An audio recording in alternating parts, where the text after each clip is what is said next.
다 같이 나라와 민족을 위해서 한번 또 은혜 받기 위해서 이 시간에 한번 기도합니다. 나의 하나님 우리 한번 부르시면서 우리의 통성으로 힘을 모두어서 한번 기도하겠습니다.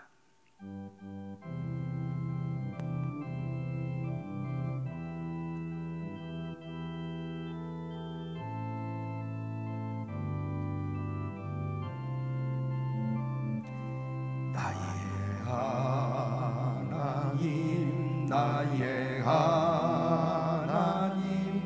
나와 함께 하시나나 주님 뜻대로 살기 원하여 이처럼 간구합니다. 아버지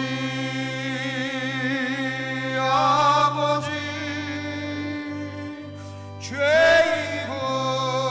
부르신 아버지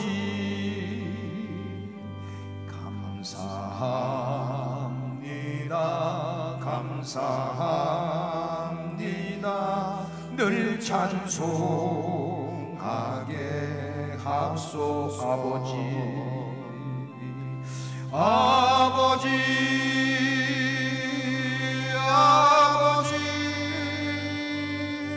은혜 베푸신 아버지 감사합니다. 영광 받아 주옵소서. 나의 하나님 나의 하나님 아버지 감사합니다.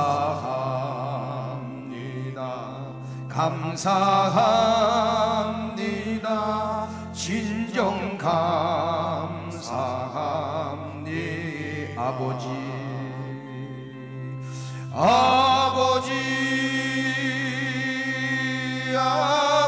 나를 구하신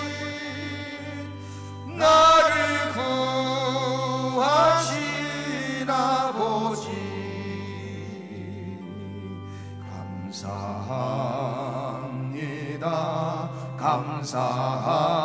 감사합니다. 이 몸 바쳐 살렵니 아버지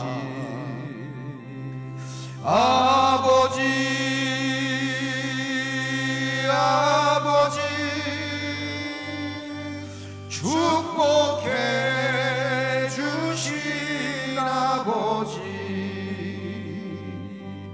감사합니다.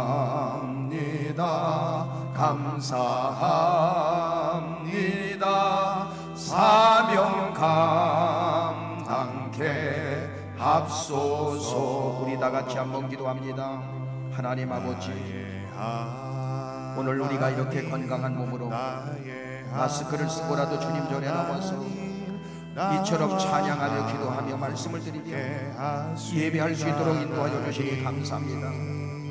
하나님께서 이 예배를 기뻐히 받아주시고 저들에게는 은혜의 시간 될 수 있도록 주여 도와주시길 원합니다.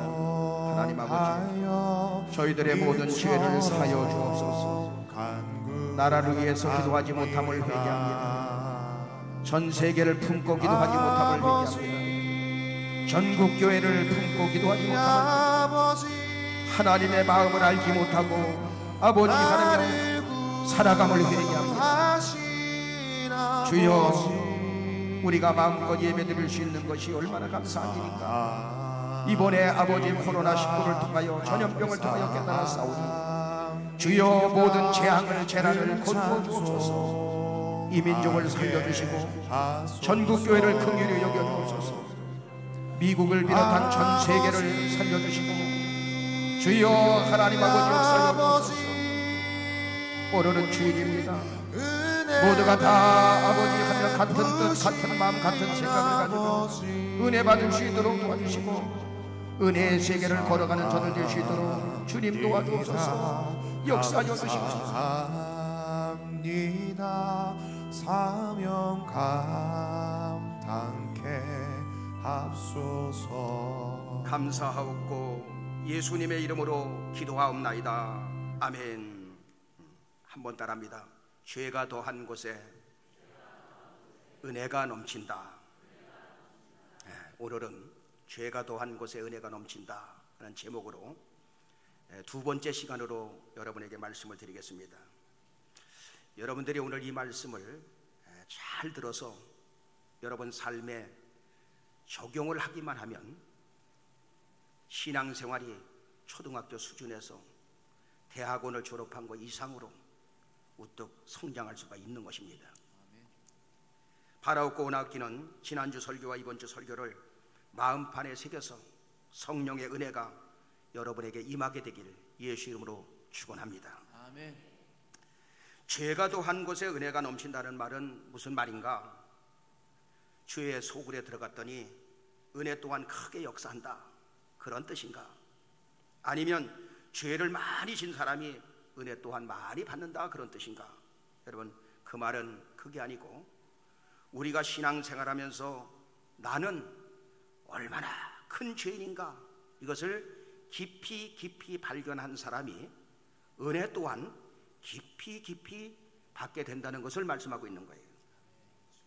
여러분, 이 세상 살아가면서 신앙생활하면서 정말로 여러분들은 은혜를 많이 깊게 받기를 원하십니까? 아멘. 깊은 은혜를 받기를 원하십니까? 아멘. 은혜 받는 첫 걸음이 다른 사람의 죄를 발견한 게 아니라 내 죄를 발견하는 것부터 시작되는 거예요.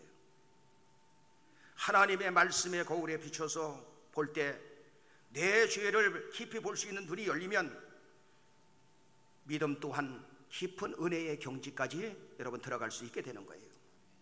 바울은 여러분이 잘 아는 대로 예수 믿기 전에 바리새인 중에 바리새인이에요. 하나님을 믿는 사람들 중에서도 구별되어서 하나님을 믿는 사람이에요. 유대인 중에 유대인이에요. 그래서 율법으로는 흠이 없는 자라고 그렇게 말했어요. 그 정도로 하루에 몇 번씩 시간을 정해놓고 하나님께 기도하죠. 또 철저히 율법을 지켜나가죠. 또 구제하기를 좋아하고 남을 돕기를 좋아하고. 여러분, 그러니 얼마나 여러분 하나님을 잘 믿는 것입니까? 그런데 그것도 모자라서 예수 믿는 사람들이 나타나서 유일신 하나님은 한 분인데 예수 믿어야 구원받는다고 하니까 예수 믿는 놈들 완전히 내가 싹 쓸어버리라. 그래서 그 일에 여러분 앞장서게 되는 것이죠. 그러면서 스데반 집사를 돌로 쳐서 죽이는 일에 여러분 바울이 제일 먼저 앞장섰어요. 그러니까 그 정도로다가 열심히 하나님을 믿으려고 했다 이 말이에요. 그날도 예수 믿는 사람을 잡아다 가두려고 다메섹 언덕을 지나가고 있는데 갑자기 하늘에서 사울아 사울아 네시 오니까 네가 핍박하는 예수니라, 예수의 주님의 음성을 듣고 거기서 여러분 얼마나 두려웠겠어요. 너무나 두렵고 떨리는데 거기서 어떤 일이 벌어지냐, 얼마나 그 빛이 강렬했는지 눈이 멀어버렸어. 그래서 그 자리에서 거꾸러진 겁니다. 그러면서 주님께서 하시는 말씀이 너는 왜 나를 핍박하느냐. 여러분, 사도 이 바울은 교회를 핍박한 적이 없어. 예수를 핍박한 적이 없어. 예수를. 그런데 교회를 핍박하고 예수 믿는 사람을 핍박했지 예수를 핍박한 적이 없는 거예요. 그런데 여러분, 예수님은 교회를 핍박하고 성도를 핍박한 것이 곧 예수 자신을 핍박했다는 거예요. 그 말은 무슨 말입니까? 예수님과 우리는 연결고리로 되어 있는 거예요. 교회는 연결고리로 되어 있어요. 그래서 여러분, 우리는 살아갈 때에 가시 하나만 이 손에 찔려도, 손가락에 찔려도 온몸이 아픔을 느낀다 이 말이에요. 예수님은 교회가 환난을 당하고 또 여러분 성도 한 사람 한 사람이 어려움을 당할 때, 핍박을 받을 때 바로 그 아픔처럼 그것을 절실하게 느끼는 분이 누구냐? 바로 예수님 자신이라는 것을 여기서 보여주고 있는 것입니다. 그러므로 여러분들에게 늘 말씀을 드리지만 여러분들은 교회를 핍박하고 교회를 허는 일에는 절대로 평생 쓰임받지 말고 교회를 세우는 일, 성도를 세우는 일에 쓰임받게 되길 주님의 이름으로 축원합니다. 아멘. 도장을 찍어서 누구를 몰아내고 죽이는 일에, 이런 일에는 절대로 여러분 쓰임받으면 안 되는 거예요. 교회를 세우는 일에만 쓰임을 받자. 허는 일에는 쓰임을 받지 말자. 여러분 왜 그렇습니까? 교회는 예수 그리스도의 몸이 되기 때문에, 그리고 우리는 그분의 각 지체가 되기 때문에 여러분 그런 거예요.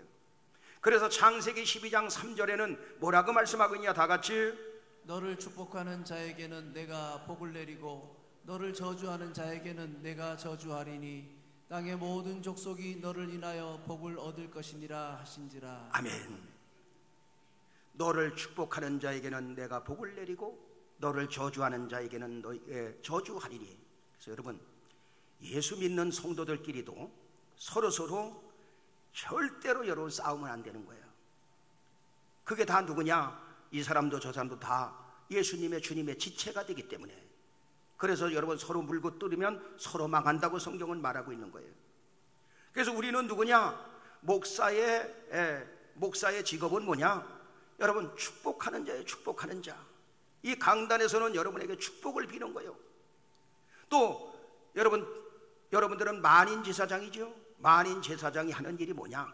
그냥 축복을 비르면 되는 거예요. 할렐루야. 아멘. 그래서 여러분 이 비밀을 알고 우리가 25년 전에 개척을 해서 열심히 우리는 하면서 뭐 했습니까? 5교회를 골라서 큰 교회 5교회를 골라서 기도한 거야. 그리고 2000시 250개 교회를 위해서 여러분 기도한 것입니다. 그리고 전국 교회를 위해서 기도한 거예요. 우리 교회가 부흥하는 것 중에 하나가 뭐냐? 기도를 잘한 것입니다. 할렐루야. 아멘. 왜? 교회를 세우는 일에 쓰임을 받았으니까. 허는 일에 쓰임을 받지 않고.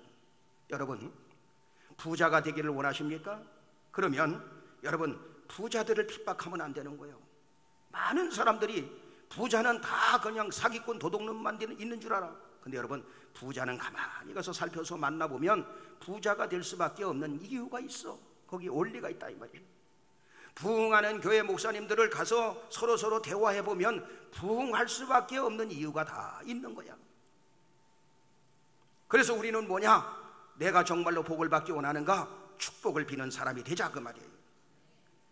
여러분 큰 마음을 가지고 축복하는 사람이 되어서 큰 복을 받는 여러분 되길 예수님을 축원합니다. 아멘. 자, 다시 본론으로 들어가서 죄가 더한 곳에 은혜가 더한다는 말은 내가 내 죄를 발견한 것만큼 은혜 또한 크게 받을 수 있다. 예수 만나기 전에 바울은 철저히 율법을 지키면서 살았어. 율법을 어기는 게 죄지요.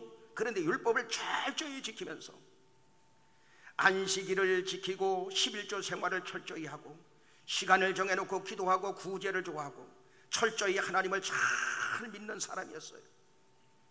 그래서 대단한 선민의식과 자부심 속에서 그는 하나님의 백성으로 살았습니다. 그런데 예수님을 딱 만나는 순간에 자기의 신앙이 얼마나 잘못되었는지, 천국 길을 가로막는 자가 누구냐? 자기라는 것을 깨닫게 된 거예요. 그리고 예수님을 알게 되면 알게 될수록, 영적인 세계를 알면 알수록 자기가 얼마나 큰 죄인인 것을 깨달았다 이 말이에요. 그래서 나는 죄인 중에 괴수라고 그는 그렇게 말하고 있는 것입니다. 우리가 사도 바울을 볼 때 사도 바울 저놈은 죄인 중에 괴수야 이러면 안 되는 것이고, 그것은 사도 바울 자신이 자신을 깨달았을 때 뭐냐? 나는 죄인 중에 괴수다 이 말, 죄인 중에 왕이다 이 말이에요. 모든 사람이 다 죄인이지만 그 중에 왕이 누구냐? 자기라는 거예요. 왜? 예수 만나고 나니까. 그만큼 죄의 깊이를 크게 발견하게 되니 바울은 모든 것이 저 밑바닥서부터 시작해서 모든 것이 하나님의 은혜로다 하니까 그에게는 큰 은혜가 여러분 임할 수밖에 없는 것입니다. 여러분 이 죄의 발견은 내 머리에서부터 내 가슴에서부터 그냥 이렇게 시작되는 게 아니에요. 머리에서 가슴에서 나오는 죄는 5분 10분만 회개하고 나면 회개할 거리가 없어. 여러분 많이 해봤잖아. 하나님 아버지 믿음으로 살지 못한 거 용서해 주세요. 좋은 회개지요. 하나님 아버지 주님을 뜨겁게 사랑하지 못함을 회개합니다. 이것도 영적인 수준이 있는 기도예요. 남편과 싸운 거, 아내와 싸운 거 용서하여 주소서. 자식들에게 혈기낸 거 용서하여 주옵소서. 주일 범한 거 용서하여 주옵소서. 11조 깨먹은 거 용서하여 주옵소서. 전도하지 못한 거 용서하여 주옵소서. 사랑하지 못한 거 용서하여 주옵소서. 남을 비판한 거 용서하여 주소서. 염려 근심 속에 살아간 거 용서하여 주옵소서. 용서하여 주옵소서. 용서하여 주옵소서. 이렇게 하다 보면 5분 10분이면 길어야 10분이지 다 끝나버려. 더 이상 회개할 것이 없게 돼. 그런데 여러분, 나의 죄성을 보려면 율법이라는 거울에 하나님의 말씀에 딱 비춰보면 내가 얼마나 죄인인 것을 거기서 깨닫게 돼. 그런데 예수님은 오시더니 우리의 마음의 죄까지 들춰내는 거예요. 여기 이 마음 속에서 미움을 가지면 이미 살인죄라는 거예요. 그리고 저것을 갖고 싶다 탐심을 가지면 벌써 그건 도둑놈이라는 거예요. TV를 이렇게 보면서 야, 저 아름다운데, 저 멋있게 생겼는데 꼭 내 스타일인데 고래는 순간 그건 간음죄를 졌다는 거예요. 그러니 여러분, 율법이라는 거울에 안 걸릴 자가 어디 있어? 율법을 어기는 게 죄라 이 말이야. 그러니까 다 죄요. 율법의 그물에 빠져나올 길이 없어. 그런데 예수님은 오더니 마음의 법, 이 속에 있는 것까지, 속에서 생각하는 것까지 이 모든 것을 죄로 똑같이 몰아가는 거야. 그러니까 이 문제를 해결하기 위해서 어디로 찾아갑니까? 주님을 찾아가는 거야.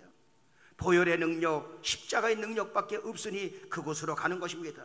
그래서 성경은 뭐라고 말합니까? 진리가 너희를 알지니 진리 안에서 자유하라고 말씀하시고 있는 거예요. 그렇다면 사도 바울이 어떻게 자기 자신이 죄인의 괴수라는 것을 발견하게 되었는가? 바로 여러분, 내 속에 깊은 죄성을 보려면 성령의 강력한 그 회개의 영이 발동을 해야 그걸 알 수 있어요. 회개의 영이 여러분에게 찾아와야 그 뼛속까지 그 깊은 죄성을 발견하게 된다 이 말이에요. 사도 바울이 예수님 만나고 성령에 취하여 살면서 그것을 발견한 거예요.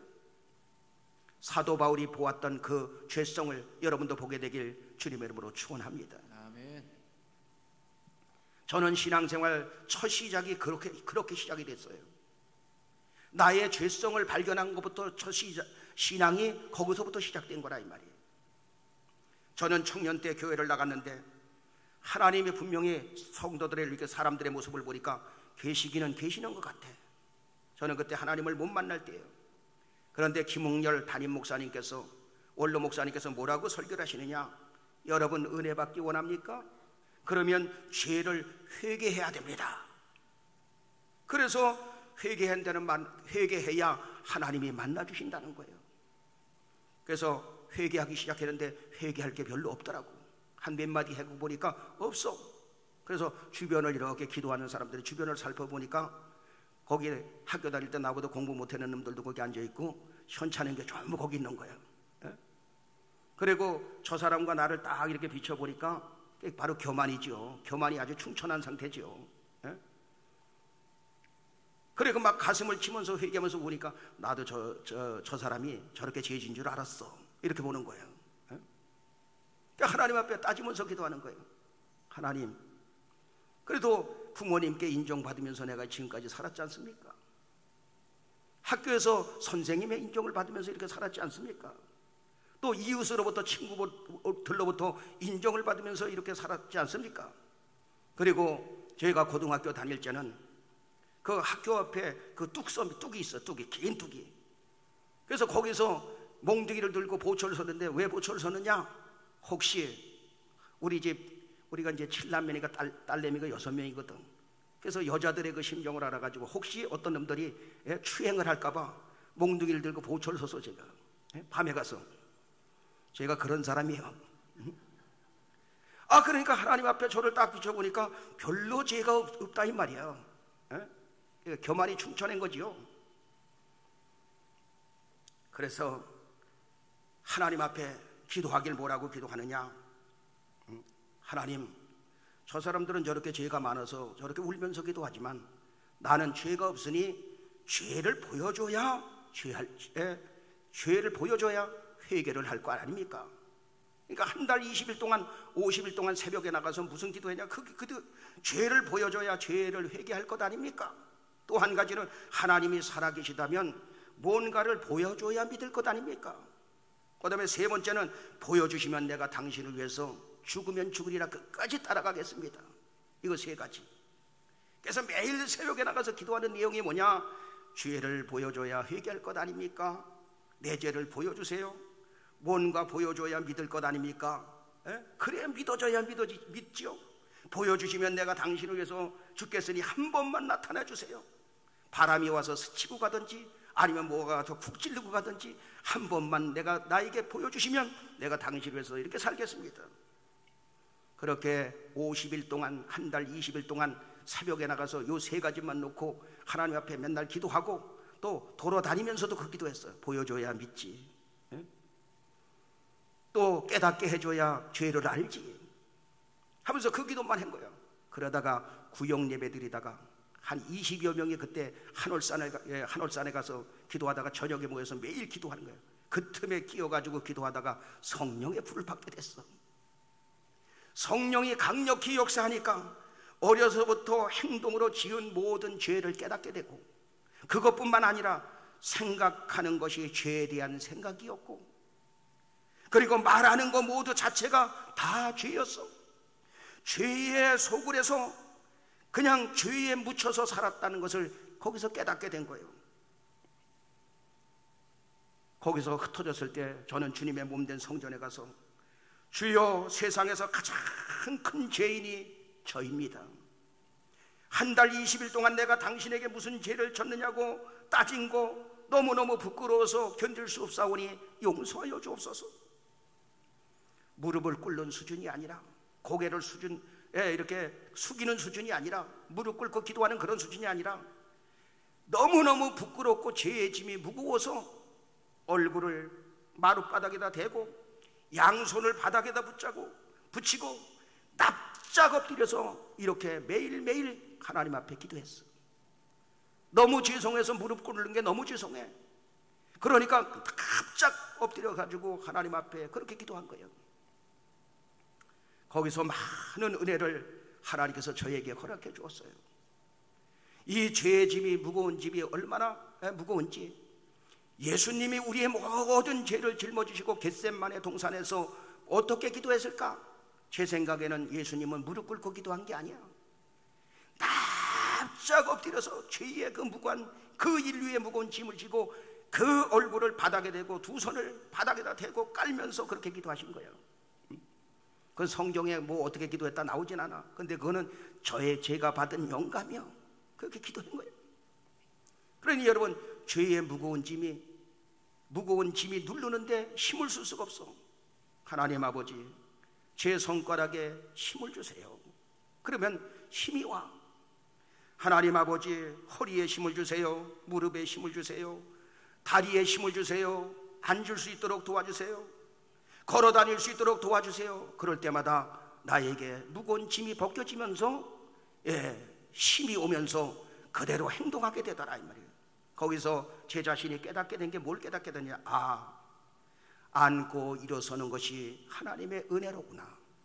손 하나 발 하나 까닥하는 것이 하나님의 은혜로구나. 눈으로 사람을 볼 수 있고 걸어 다닐 수 있는 것이 하나님의 은혜로구나. 내가 잠을 잡고 눈을 뜨고 일어서는 것도 다 하나님의 은혜로구나.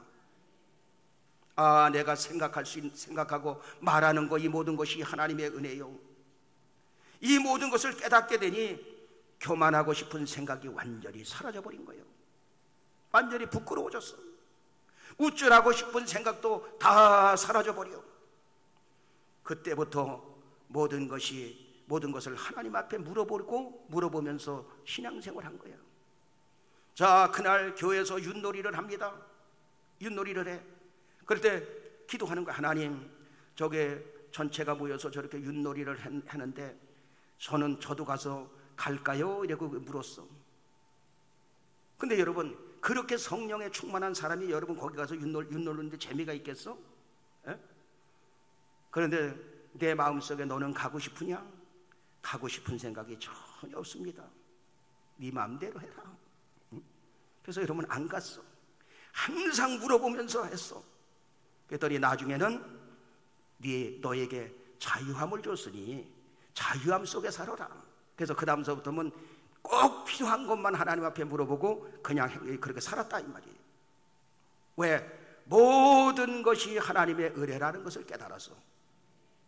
저는 바라옵고 원하옵기는 제가 받은 그 은혜, 사도 바울이 받은 그 은혜 여러분들이 받게 되길 예수 이름으로 축원합니다.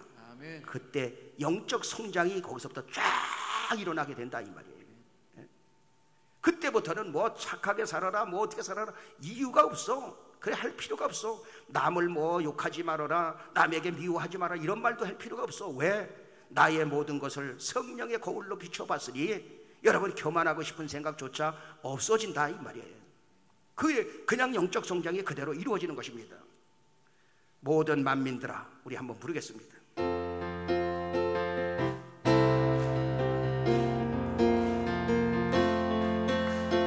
모든 만민들아 주를 찬양하여라. 위대하신 우리 주님은 소리 높여 찬양해 우리 예수님 찬양하며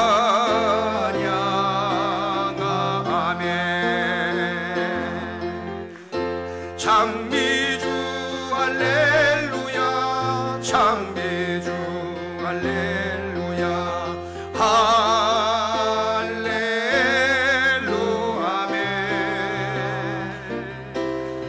장미주 할렐루야 장미주 할렐루야 할렐루야 할렐루야. 성경의 위대한 인물들이 이 은혜를 다 깨닫게 됩니다. 그리고 반드시 오늘을 사는 여러분들도 이 은혜를 받아야 돼요. 자, 다윗이 시편 139편 1절로 4절에 보면 뭐라고 말씀하고 있냐? 다 같이 여호와여 주께서 나를 감찰하시고 아셨나이다. 주께서 나의 앉고 일어섬을 아시며 멀리서도 나의 생각을 통촉하시오며 나의 길과 눕는 것을 감찰하시며 나의 모든 행위를 익히 아시오니 여호와여 내 혀의 말을 알지 못하시는 것이 하나도 없으시니이다. 아멘. 아멘.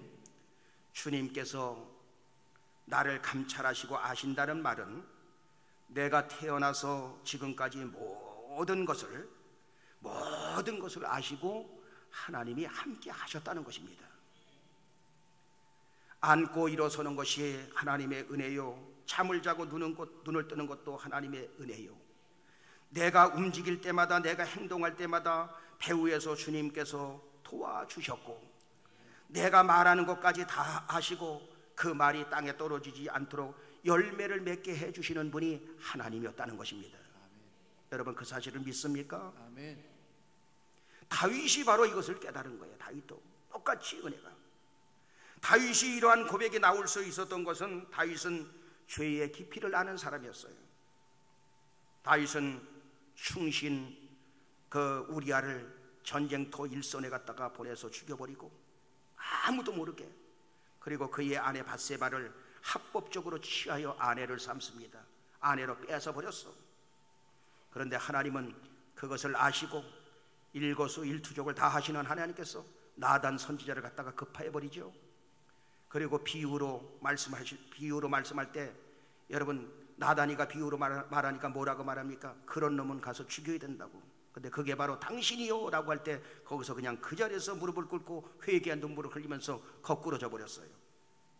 그는 시편 51편을 쓰면서 그날 죄를 회상하면서 시편 51편 5절에 뭐라고 말하느냐? 다 같이 내가 죄악 중에 출생하였으며 모친이 죄 중에 나를 잉태하였나이다. 뱃속에 있을 때부터 죄 중에 있었고 태어난 그 자체가 죄악 중에 자기가 출생하였다는 거예요. 그래서 죄가 항상 자기 앞에 있었다는 것입니다. 그러니 하나님께서 정직한 영으로 나를 새롭게 만들어 주시고 다른 것 다 빼앗아가도 괜찮습니다. 물질 뺏어가도 괜찮습니다. 왕의 자리 뺏어가도 괜찮습니다. 주의 성령만은 내게서 거둬가지 마옵소서. 성령이 늘 함께하기를 원했던 사람이 누구냐? 다윗이었어요. 그래서 성경에 보니까 다윗은 내 마음에 합한 자라, 그러면서 다윗은 하나님의 큰 사랑을 받게 된 줄로 믿습니다. 주여 저에게도 회개의 영을 부어주세요. 여러분, 바울도 바울 자신이 죄인 중에 괴수라는 사실을 발견했어요. 그리고 나서 고린도전서 15장 8절에 보니까 뭐라고 말하느냐? 다 같이 맨 나중에 만삭되지 못하여 난 자 같은 내게도 보이셨느니라. 예수님의 성경대로 우리 죄를 위하여 죽으시고 성경대로 사흘 만에 부활하셨어. 부활하신 것을 12제자에게 보여주셔. 베드로에게 보여주셨어. 그런데 바울은 세상적으로 화려한 사람이었죠.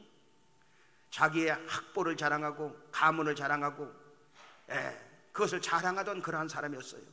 그런데 여기 뭐라고 말합니까? 맨 나중에 만삭되지 못하여 난 자 같은 내게도, 7달 반 8달 반 만에 태어난 자 같은 나에게도 보여주셨다는 거예요. 거기까지 내려간 것입니다. 그러면서 하는 말이 지금까지 나의 나된 것은 모든 것이 하나님의 은혜로 된 것입니다 하고 그는 고백하였던 것입니다.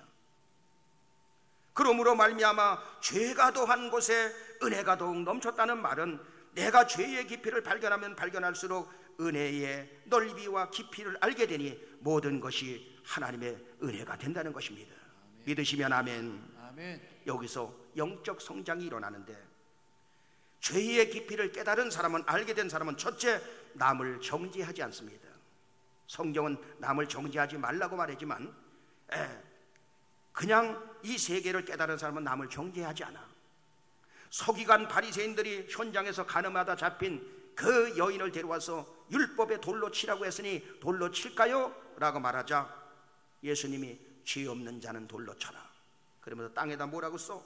김 바리새인, 너 이런 죄 졌잖아. 몇 월 며칠 날 이런 죄 졌잖아. 이 바리새인, 너는 지난해도 졌고 지금도 졌고 지금도 그러고 있잖아.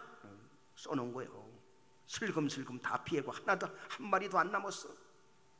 죄의 깊이를 발견한 사람은 은혜의 깊이를 알기 때문에 남을 정죄하지 않습니다. 자기 또한 정죄하지 않아. 죄의 깊이를 발견한 사람은 은혜의 깊이를 발견하게 되는데, 두 번째, 다른 사람이 나보다 높아 보여야 되는 것입니다. 저는 신앙생활하면서 여러분들이 목사님이 높아 보이게 되길 예수님을 축원합니다. 또 여러분의 옆에 있는 사람들이 높아 보이길 예수님으로 축원합니다. 그러면 목사님은 높아 보입니까? 그렇지요. 제가 볼 때 여러분이 신앙생활을 더 잘하는 것처럼 보이고 모든 것이 높아 보이는 거야. 할렐루야. 그래야 은혜가 되는 거라 이 말이에요. 목사는 수준이 저만큼 올라가 있고 그냥 성도들은 그냥 저 밑에, 아니야. 다 높아 보이도록 만드는 거야. 그래야 은혜 받는다 이 말이에요. 할렐루야. 아멘. 율법이라는 그물로 나를 보니 죄인이요, 그리스도라는 안경으로 나를 쳐다보니 생각하는 거, 마음으로 마음 먹는 거, 이 모든 것이 죄요. 성령의 조명으로 나를 바라보니 뼛속부터 뿌리 깊은 곳까지 모든 것이 죄인이라는 것을 발견했는데 어떻게 남을 정죄할 수가 있겠느냐 이 말이에요. 하나님은 이런 은혜를 받은 사람에게 큰 능력을 주셔서 여러분 쓰시고 사용하시는 것입니다. 이렇게 죄의 깊이를 발견한 사람을 가리켜서 뭐라고 말하느냐? 큰 그릇이라고 그러는 거야. 여러분, 큰 그릇이 뭡니까? 다른 게 큰 그릇이 아니야. 이 죄의 깊이를 발견한 사람이 자동적으로 큰 그릇이 되는 거예요.